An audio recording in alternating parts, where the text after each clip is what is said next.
Well, good morning, everyone. My name is Thomas Pace. I'm the chair of California Coalition for Adequate School Housing, and welcome to our monthly meeting. Couple things to note. If you're a first-time attendee, please introduce yourself in the chat box.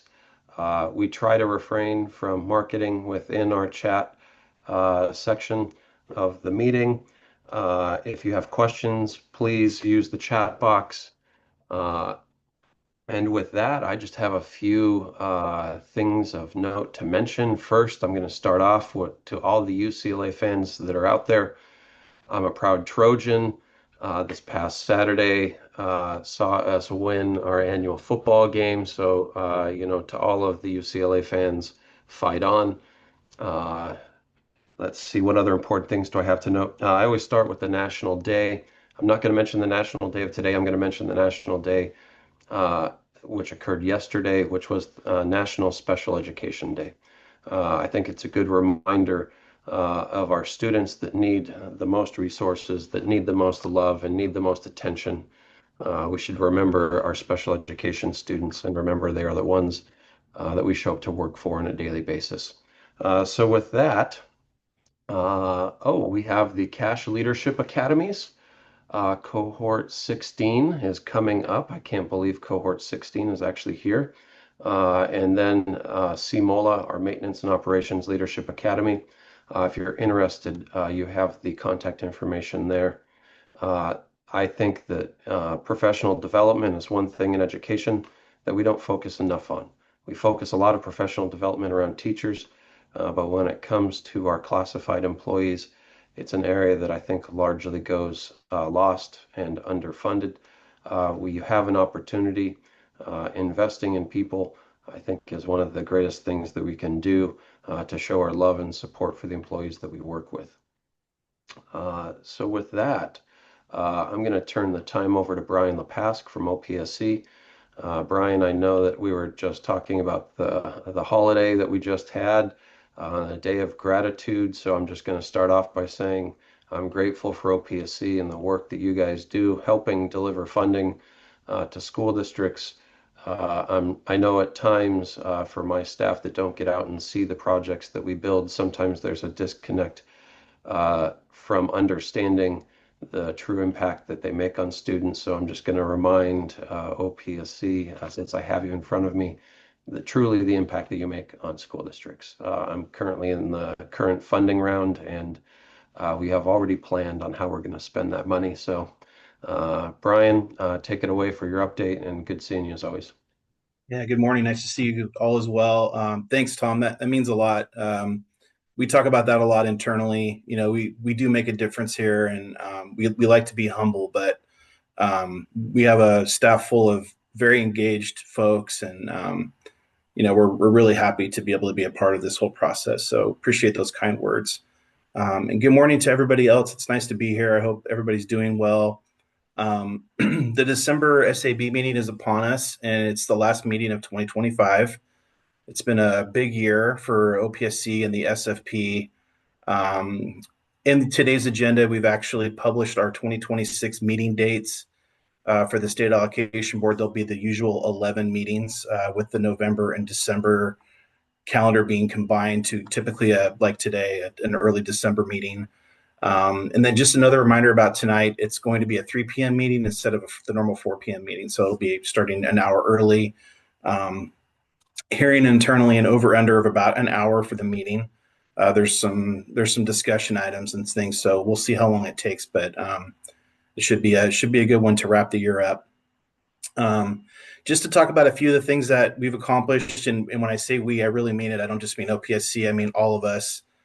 We've had 18 and coming up on 19 next week stakeholder meetings this year with the goal of implementing Prop 2 provisions and programs, and even some stuff that's adjacent to Prop 2, maybe a little bit tied to it, or we just thought it was a good time since we're revamping our regs so much. There's still more to come next year as far as stakeholder meetings go. Probably just a few. We'll see. We're still wrapping up a few topics, but we're getting pretty close to the finish line. Last month, I kind of did a rundown of all the things we've done. And we've recently wrapped up the 5-year master plan topic, which was if not the biggest, one of the biggest topics to implement. And as I've said many times, we appreciate all the participation and engagement we've received. It's resulted in what, all these, this, it's going to be a successful program. And the new programs, all the different components, I can speak for all of us when I say how proud we are of what we've accomplished in partnership with all of you. So thank you for being a part of that. We'll be taking the 5-year master plan regulations to the SAB in the near future. I don't know exactly when yet, but it'll be early next year. Also, just recently, we've kicked off a series of meetings. We had the first meeting of probably many on October 30th for making improvements to the facility inspection tool. We had a lot of interest in this topic for that first meeting. I think there was in fact, I know there was over 100 unique stakeholders that tuned in or came into the Zoom. We fielded lots of questions. I think we got somewhere around 80 questions during that meeting, which is great. We really love the interest in it, and we can tell very clearly that there's going to be a lot of input on these changes. So we appreciate that. And just to remind everyone what we're doing there, we're planning to present proposed changes to the FIT in alignment with the California State Auditor's report from late 2024. We're doing our best to balance the suggestions from the report and then the input that we have received and that we will be receiving. So please, if you have input during the meetings or after the meetings, send it our way. We're going to be having a second meeting early next year, just probably in a couple months or less. And then I'm personally expecting at least a few more meetings on the topic, not just the one that's going to take place next, but there'll be several of them. And again, the goal of this isn't to make the form onerous or overly complex, but we want it to be the best tool we can provide. And these facility inspections are complicated. We want to be able to give you a tool that's going to work for you, but we also want to make sure that we're covering all the requirements that you need that are tied to those inspections. So it seems to be a very tender subject, and we understand that. We're very mindful of it. So we're going to do our best to balance the needs and desires best we can.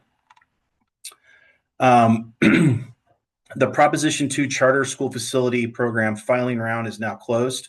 It was open July 3rd of this year, and it closed on October 30th. We received 116 applications from 91 charter schools requesting $2.78 billion. That's billion with a B in state funding. As always, this program is very popular. It's always oversubscribed. We have $600 million made available to it through Prop 2. We're hard at work prioritizing the applications by the preference points that go along with that program, and we're processing them to be presented to the SAB in early 2026. I don't know exactly when yet, but that's our goal.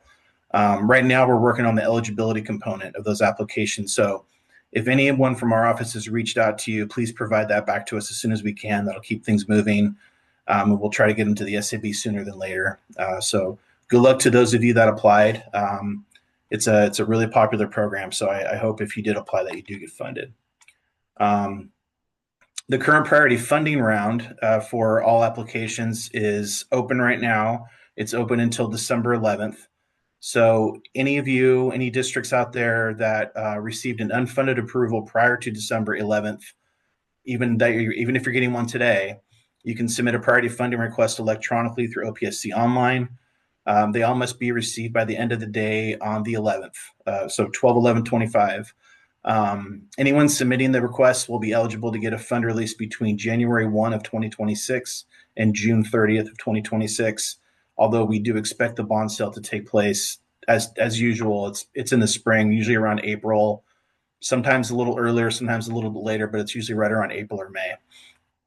And speaking of priority funding, at the October SAB meeting, we approved over $652 million in apportionments for projects that were provided unfunded approvals in the first half of 2025, or maybe a few from the latter half of 2024, but probably from early 2025.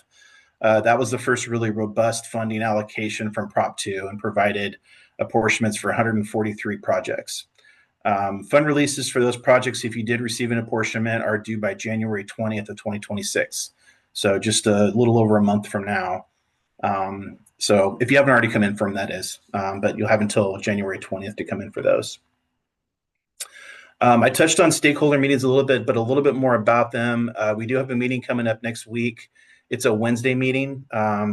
So please make sure you don't turn it on Thursday. We've had most of them, I think almost all of them have been on Thursdays, but we moved it back a day just for some other scheduling conflicts that we had.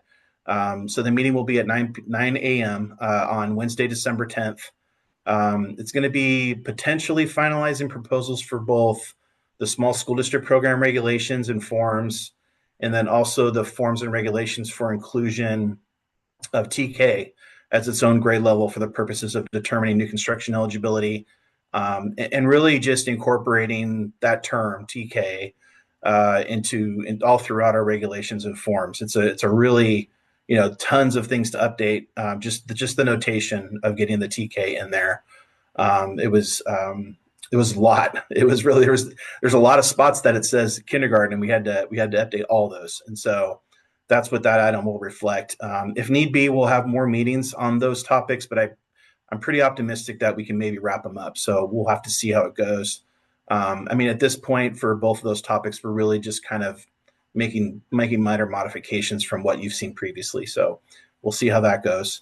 I don't know when the next stakeholder meeting after next week will be just yet, but I think this will be our final meeting for this year. And so the next one will probably be in January, but more to come on that.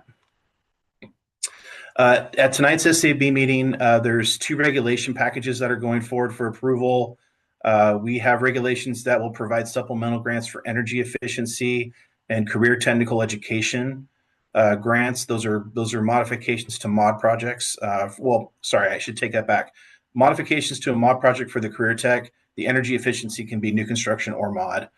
And then we also have a second regulation package that's going to require the use of OPSC online for application submittals starting January 1 of 2027.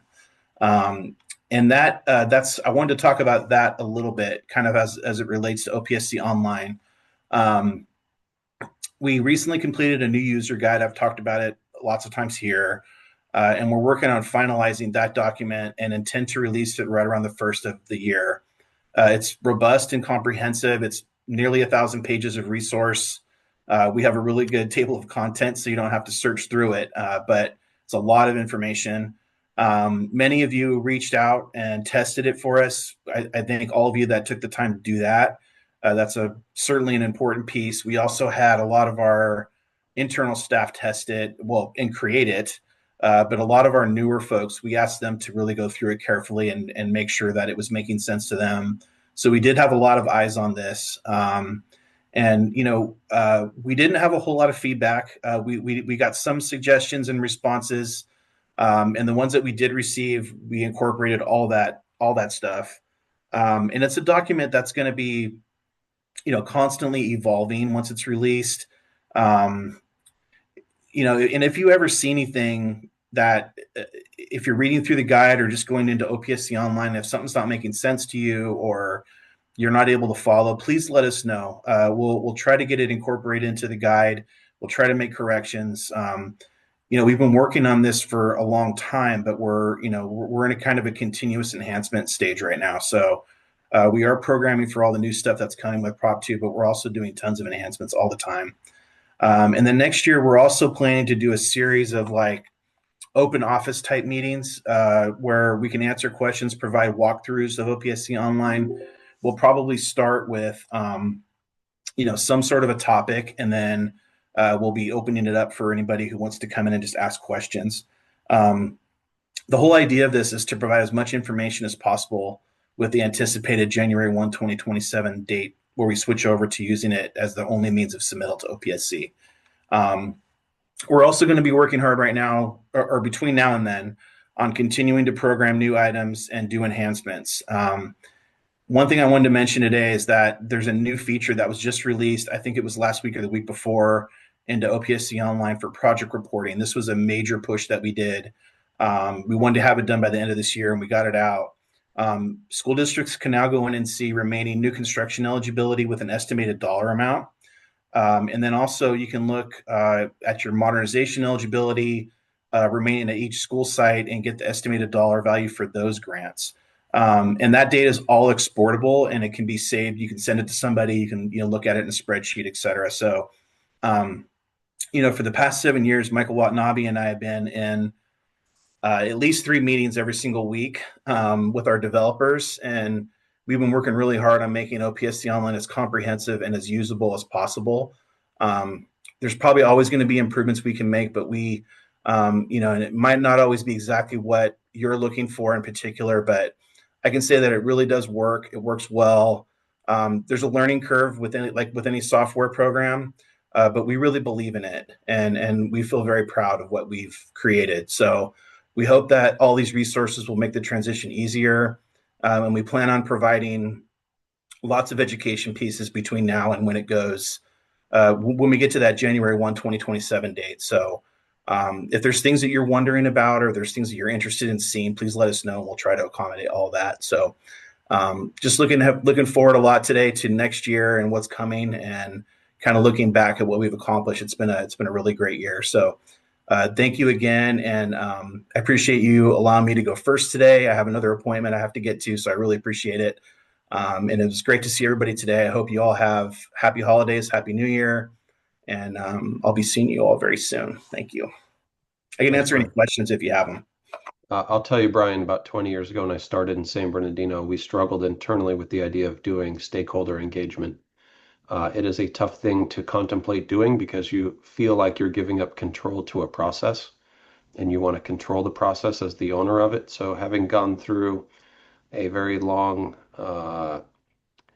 change within our department about how we view stakeholder engagement and doing it and seeing the effects of our own stakeholder engagement. I just wanted to tell you thank you for the work in that, because I know how difficult that is to change the mindset of engaging stakeholders with the perceived kind of loss of control, even though I think you end up with greater control at the end by engaging stakeholders. So I know just how hard that work is. Thanks, Tom. Yeah, it's been really rewarding at the same time. It has been challenging, but it's been very rewarding. So with that, I don't see any questions. So Brian, enjoy your next meeting. And Ida, I don't know, did you want to comment on the USC UCLA football game at all? I see you're wearing the appropriate color. I know Yes, I you were in am. attendance at the game. And also tan pants, which is as close as I get to gold, but exactly. Yeah, fight on. It was not very pleasant the first half, but the second half we rallied. So that was a fun game. Welcome, everyone. Thank you for inviting me here to present today. Let me share my screen. We always hold our breath when I do this, as you know. Share. Okay.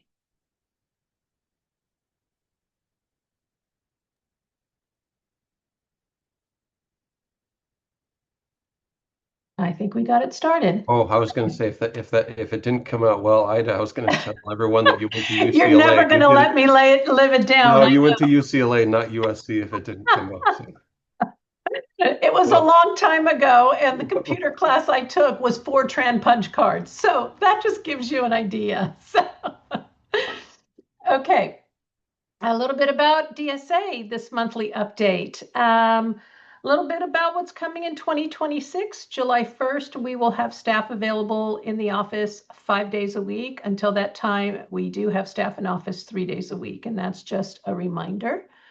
We are hiring. This is my shameless push. Please check our website for our hiring positions.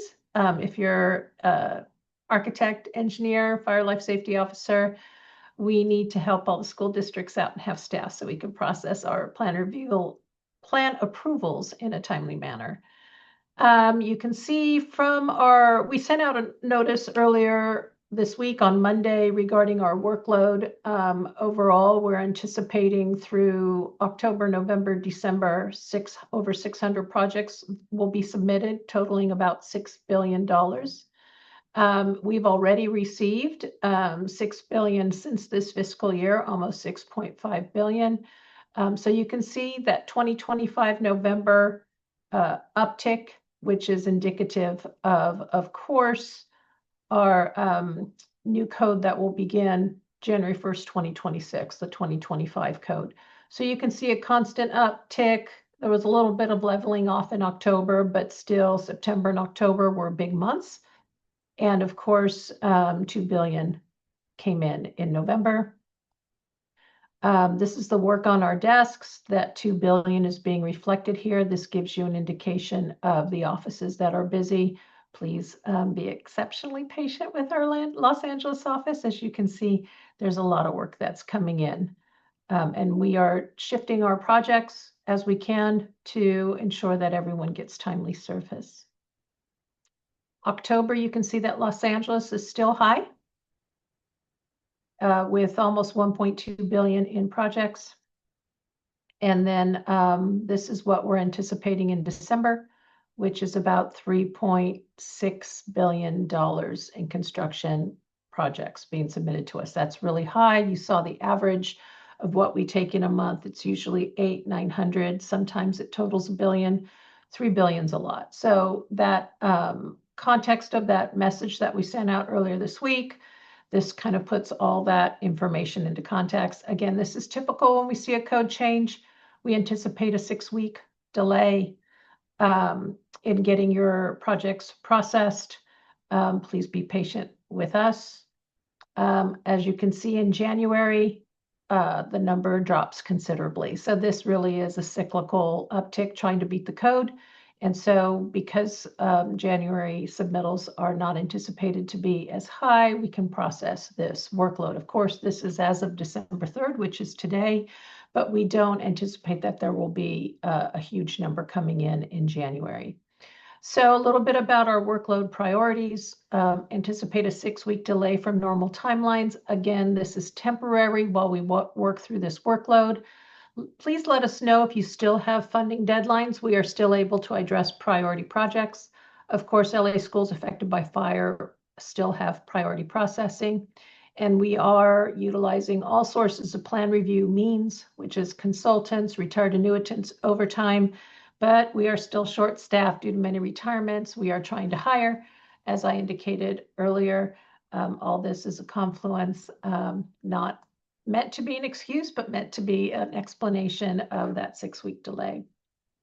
We do have new website improvements on the DSA website, so please check your bookmarks. I know many of you like to bookmark our sites that you go to often. Major changes are we have a certifications tab, so that's all our certification programs. Our resources tab is no longer linear and flipping through pages. It's alphabetical and all on one page so that you can see it in the context of all our resources that we offer. We do have a new Public Records Act tab as well. And that's pretty much the major changes. We're trying to keep our website relevant and have easy access to information. We do have a standard DGS website, so there is still a little bit of limitations on some of what we can do, but our goal is to make our information easy to find. A little bit about our emergency school rebuilding trial plan process is going well for the 3 schools that we're working on with LAUSD. Again, we are doing a collaborative process that could be utilized for emergency school rebuilding. Once we get through this process, we will have a debrief and see about creating an emergency plan review process that we can implement as needed to address complete school rebuilds after emergencies. The 2025 Building Standards Code, again, that takes effect January 1st. Just a reminder that 2022 pre-checks are still eligible for site placement through 2026, December 31st, 2026. Again, all site information needs to be to the 2025, but you can use the 2022 approved PC for placement on those sites. And of course, we are have implemented an early submittal date for the 2025 California Building Standards Code. Those projects still are in this influx of all the projects we are receiving, but our staff has been trained to the new code and will be able to process those plan approvals as we get through our busy season right now. This is still a little bit about the BU 2501 updates. Our PC projects have been shifted a little bit as to which office they need to be submitted to. So for those of you who submit pre-check plans as we come up on 2026, please ensure that when you're submitting them for approval that they're going to the specific office. This is not your PC placement projects, but your actual PCs getting approved to the new code. So this is more manufactured specific information.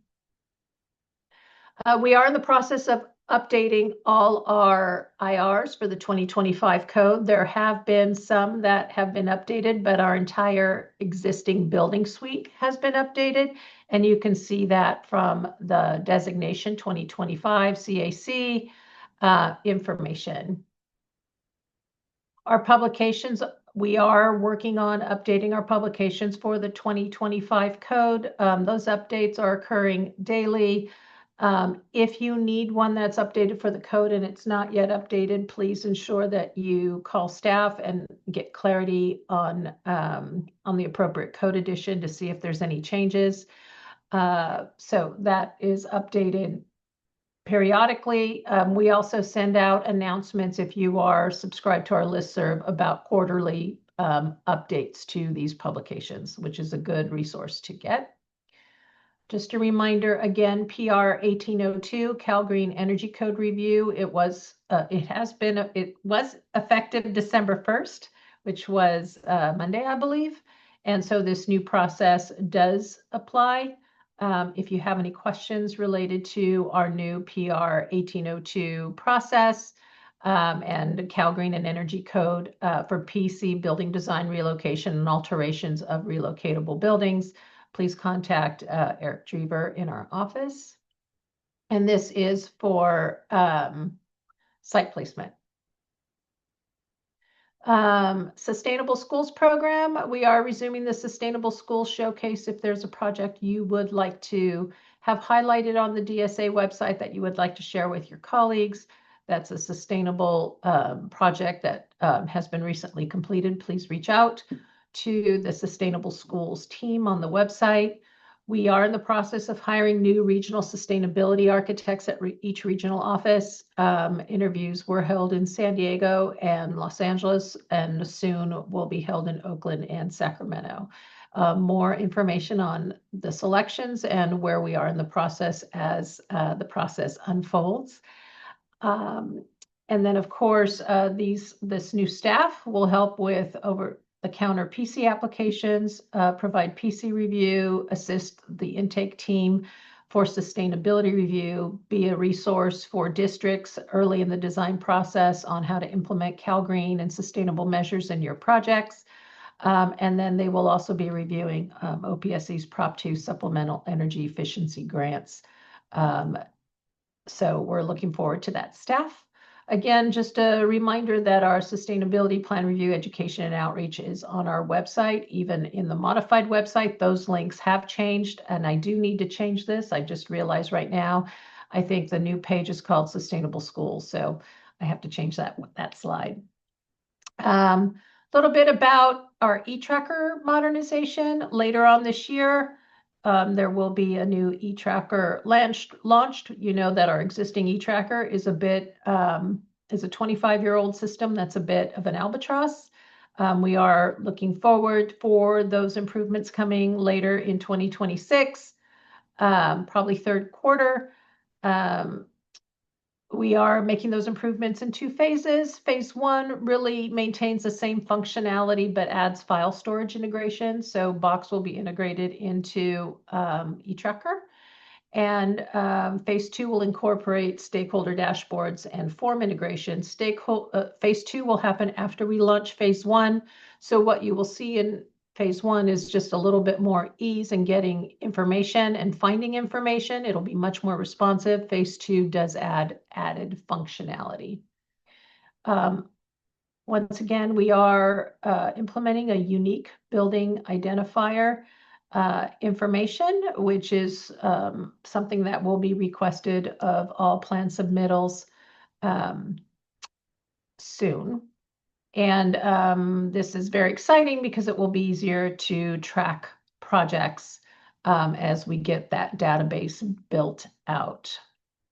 And then, of course, subscribe to our mailing list for future information on all this and more as our e-tracker develops, as the unique building identifier information gets installed or implemented on our regional sustainability architects, all the information that I covered today, including workload development. Subscribe to our mailing list via this QR code or hitting the subscribe now button on the DSA website. And with that, just any questions?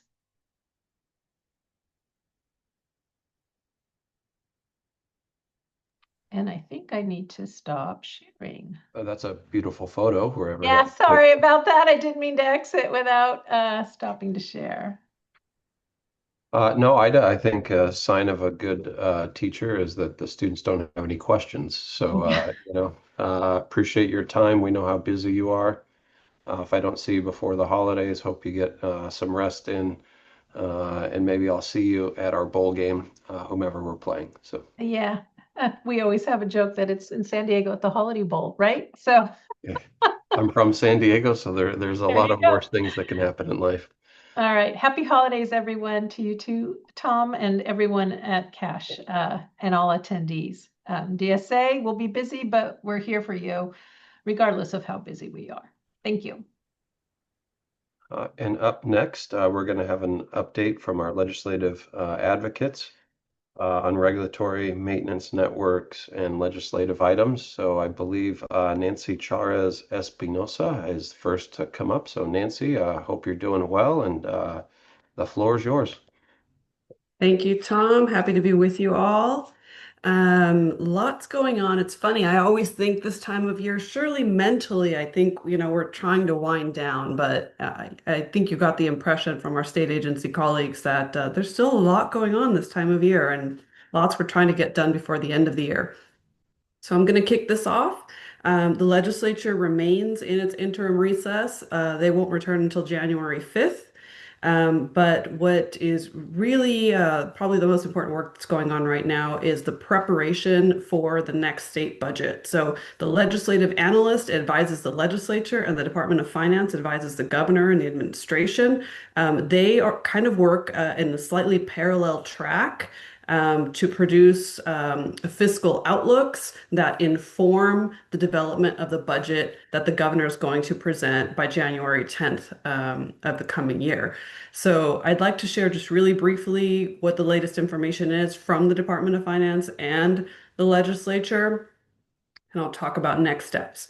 So the Department of Finance every month releases a finance bulletin, and that's sort of our official source to look at revenue collection trends in the state general fund. So the last one they released was November 18th, and of course that's current as of October 25. It shows that our state income tax collections came in 2 billion above budget projections. Other revenues are about 200 million above projections. If we stay on track, if that trend continues, revenues could potentially be 20 billion or more above what they projected when they passed the June budget. There's going to be a big asterisk in that, so don't get excited yet. And this is part of it. So the upcoming forecast that both the Department of Finance and the legislative analysts are going to produce they will account for these revenues in different fiscal years. It's kind of a complicated process for revenue accrual and what those rules are. Large portions of this are not going to reduce the projected 2026-27 general fund deficit, which is the budget problem we're trying to solve next year. And some of the biggest reasons for that are because we have these constitutional formulas in Proposition 98 that says, approximately 40 cents on every new dollar goes to education, which obviously we're not going to complain about. Other people do. And we have Proposition 2, which creates these rainy day funds. So great that all this money is coming in. It's does not appear to be enough. So Last year, when they approved the budget in June, finance estimated that the the 26-27, so this coming year, fiscal year budget would be about 17 billion. LAO thought maybe 15 billion. Right now, we have an update from the LAO, November 19th. They published their 2026-27 state budget fiscal outlook.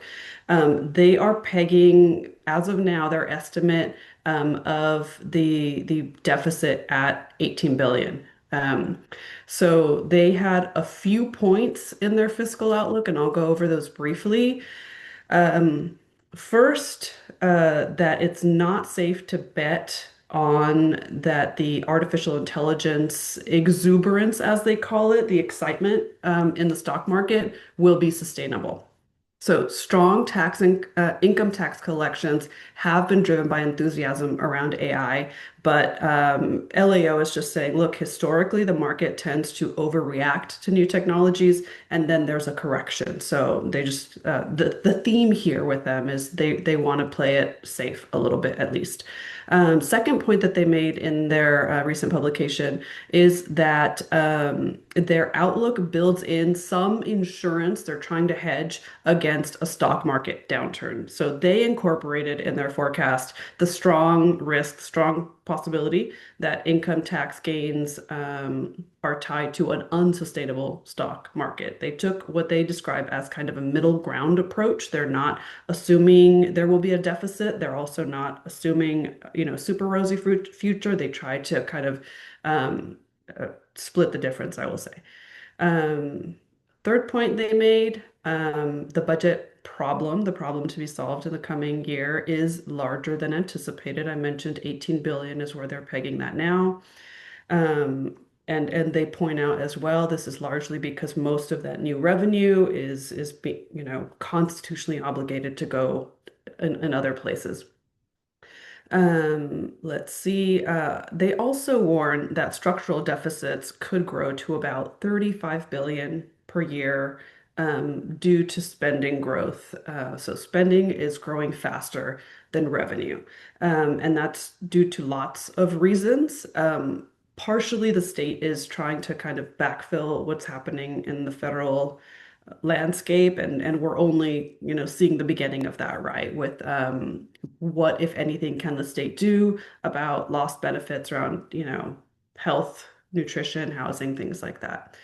um, and then last point on this LAO publication, they want to make clear to all of those involved in developing the state budget next year that the state's budget position is weak. They advise the legislature to solve the problem now through a combination of ongoing solutions, meaning don't delay, don't try to buy yourself time, because they're saying, now we're at kind of a critical stage, and there's three reasons for that. So first, the budget problem is larger than anticipated, and structural deficits are growing. Second, that their revenue estimates hedge against a market downturn. They don't reflect what the revenue declines would actually be if we experienced a recession.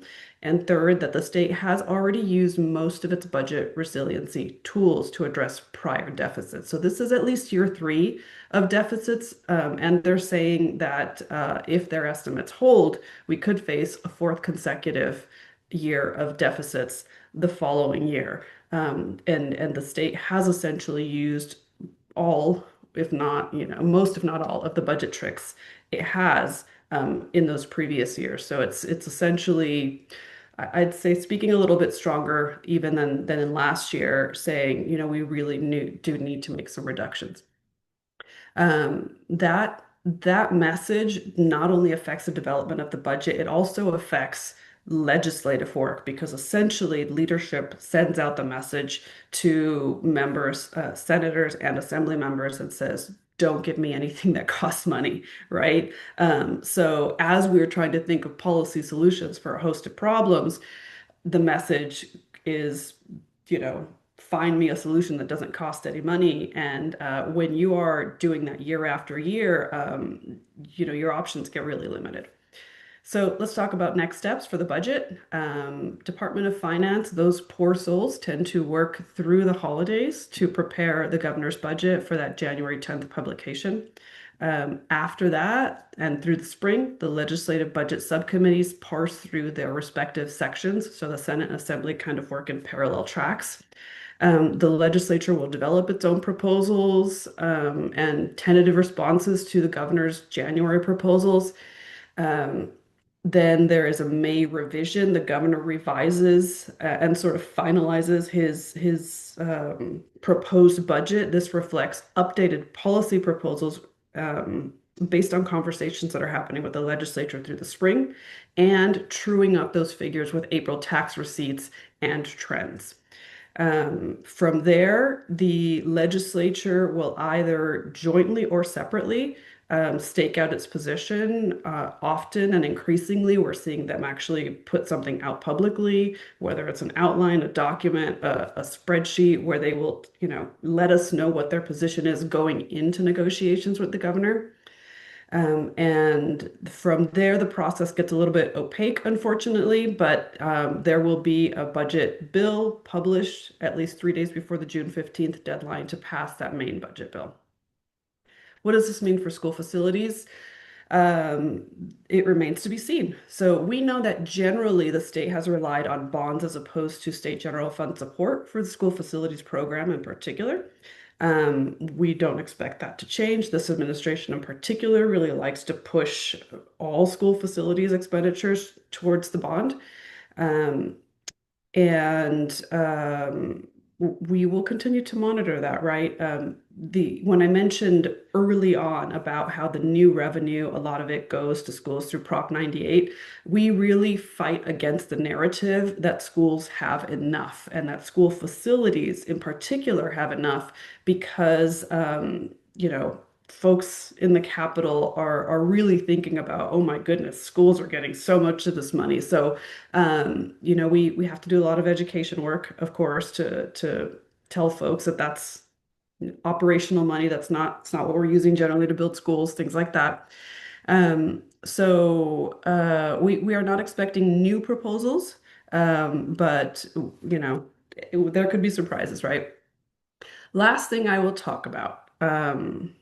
Oh, and on budget, of course, stay tuned to our updates. We'll let you know what probably smaller. We don't expect support for school facilities program, but we'll let you know what is relevant there. So lastly, let me pivot to what is going on at the State Allocation Board. We got a nice summary, but I just want to draw a fine point on it. SEC actually took the lead on the energy efficiency supplemental grant and kind of reviewing. We didn't have anything that we needed to advocate for because our members were actually in agreement with how that went. But for those of you who didn't follow this as closely, there were some changes to the energy efficiency supplemental grant. So they adopted kind of a modified version of the California CHIPS criteria, and that will determine the size of your supplemental grant up to 5%. Today's agenda also includes career technical education supplemental grant. Brian talked about mandatory use of OPSC online and all of the support that they have planned around that.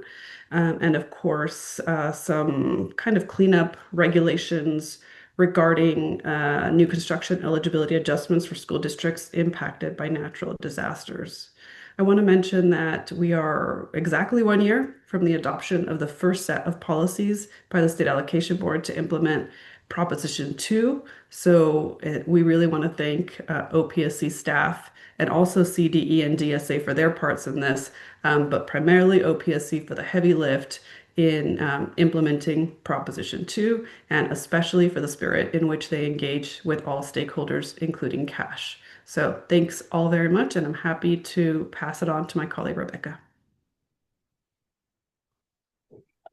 Thank you, Nancy. Good morning, everybody. Just to pick up the thread on Proposition 2 implementation, have a couple of quick comments. Brian did a nice job talking about, where they are in the process. We want to echo his appreciation for the collaborative process.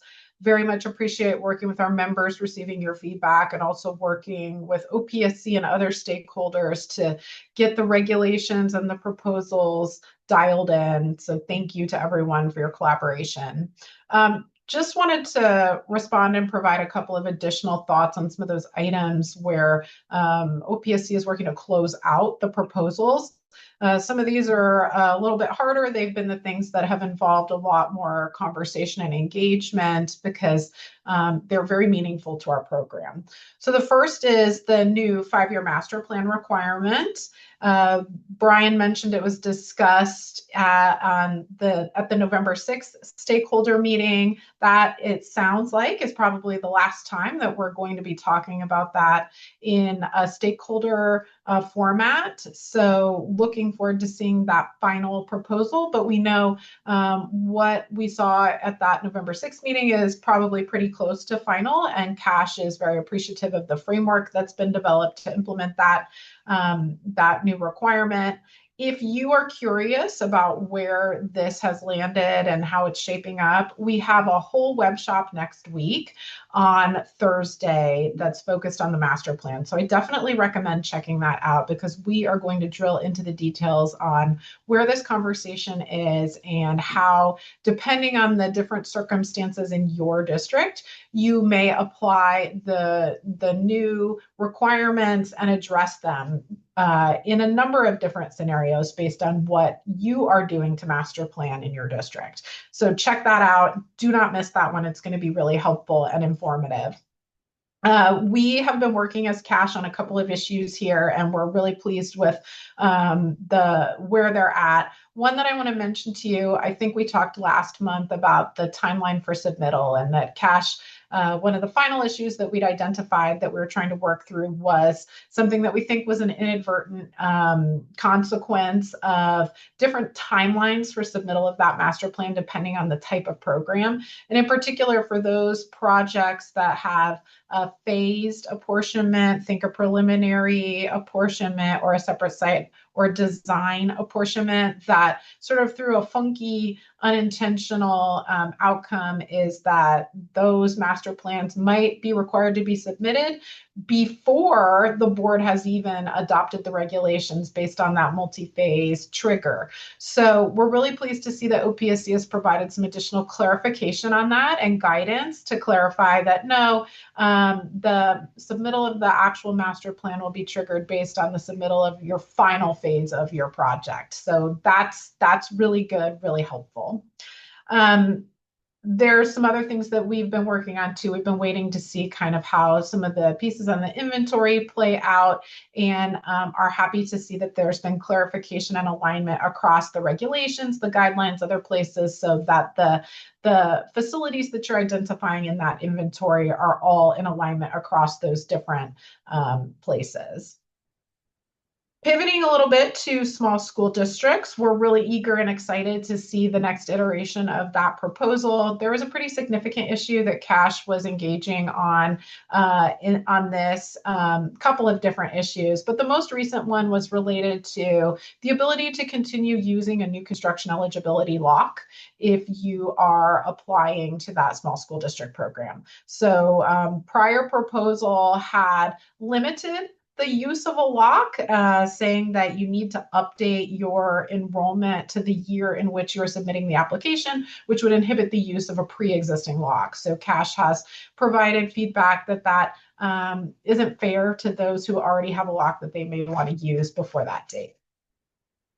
And then lastly, we are really interested in the TK enrollment projection conversation. That's actually something that we've been raising, and we've been in conversation with OPSC and others about for a few years now, is that knowing full implementation is coming, thinking about how that might be reflected in enrollment projections. So we're really just happy to have that conversation with OPSC and others, and are comfortable with the direction that that's going to go ahead and break TK enrollment out as its own grade level and for the purposes of that enrollment projection. So with that, I'll hand it to my colleague just to wrap it up and to Ian, just wrapping up and saying that as we get to the end of December and we look back at all the work that's been done on Proposition 2, implementing those program changes over the last year, it's remarkable to see how much has been done in a relatively short amount of time. Appreciate that collaboration and feel really good about where that implementation is heading. All right, thank you. Ian. Thank you, Rebecca and Nancy. Good updates. So I've got a relatively short update this month. You heard Brian Lepasque from OPSC talk about many issues, but one of the issues is OPSC's effort to update the facility inspection tool. So as you know, I believe November 30th, they had their first meeting. And then the Cash Maintenance, Sustainability, and Environmental Committee met a couple of weeks after that. And we had very good attendance and continued the discussion. And we thought it was very good discussion during the OPSC stakeholder meeting. And so Cash, in the spirit of trying to kind of sharpen our own information and see where we can help this effort, we met and exchanged ideas about that. And there was a wide-ranging discussion from funding all the way down to more technical issues related to the fit. All very good. Related to that, we were following up on that. As a matter of fact, today, after this meeting at 1 o'clock, the committee will hold a virtual meeting. All Cash members are welcome to join, and we're going to continue that discussion.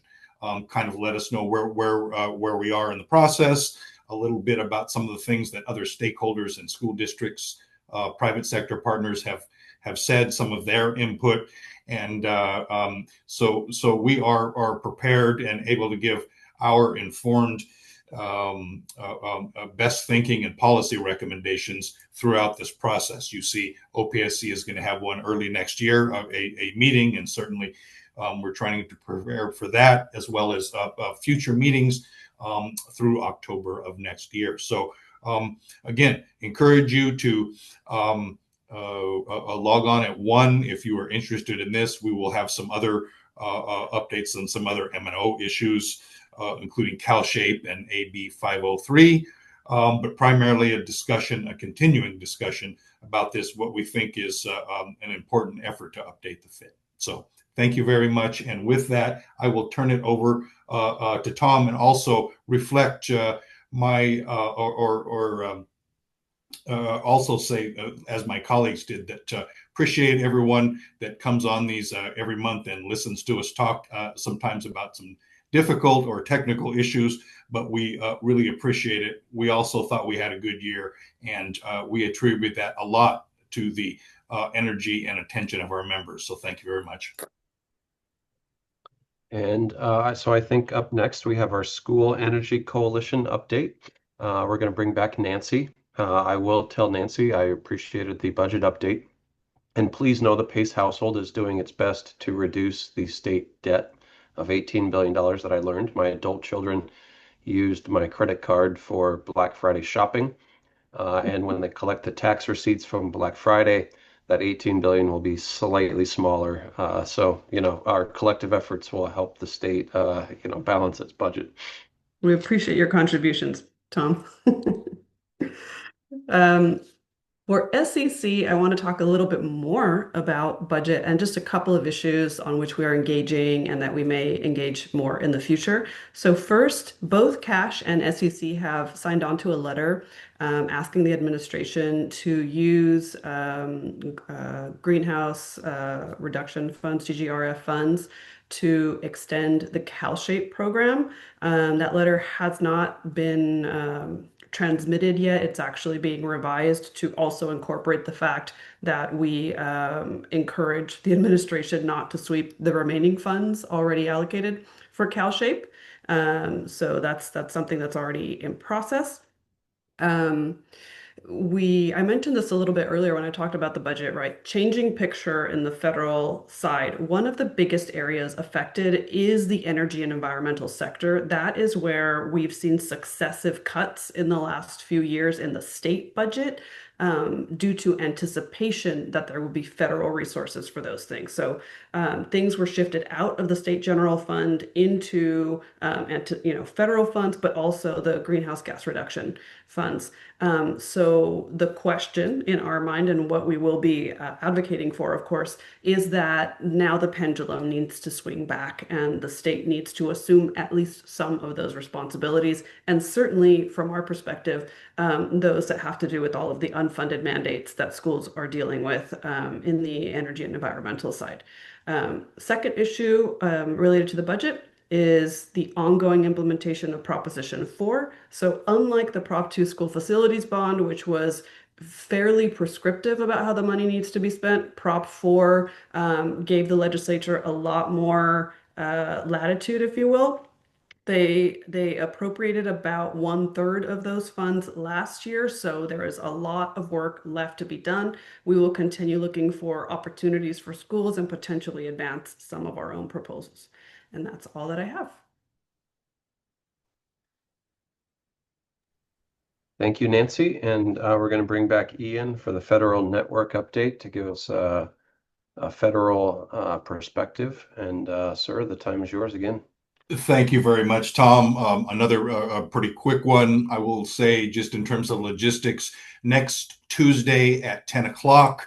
What date is that? That is the 9th at 10 o'clock. The CFN Cash Federal Network will have its monthly webinar talking about a variety of things, but primarily, as we always do, looking at the status of funding that relates to school facilities and maintenance, and looking at the best time for us to travel out to DC as a coalition and support these programs and make folks aware how they impact local schools, and more broadly, continuing to argue for a federal role in school facilities and maintenance. So that's it for this year, and thank you very much, Tom.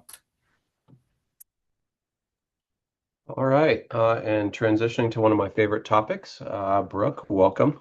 For those of you who don't know, the Vice Chair of Cash is responsible for the planning of our annual conference, or our conferences these days.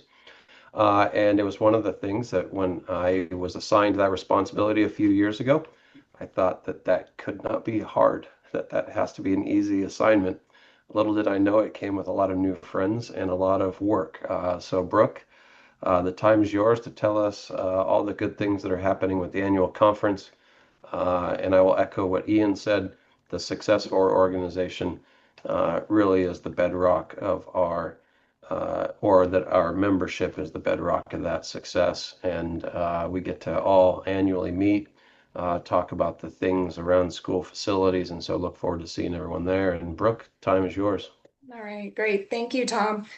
Much like how we're all counting down for Christmas and the end of the Elf on the Shelf, like in my house, we're also counting down for the 47th annual conference that'll be held in Sacramento. So we're only 3 months away. So we look forward to seeing you all at the conference. Registration is open. So if you haven't seen the many emails that have come out from Cash for the registration, you can also go to the website to register for the conference. This is going to be a great event, and I encourage all of you to register. Please note that there's a major update in the schedule. The opening lunch will be held on the first day of the conference on Wednesday, February 25th from 12:15 to 1:30. And you will then be able to have the lunch on Thursday with everybody else as an opportunity for networking and going out and meeting with people. So please take note that the lunch will be on Wednesday, the 25th.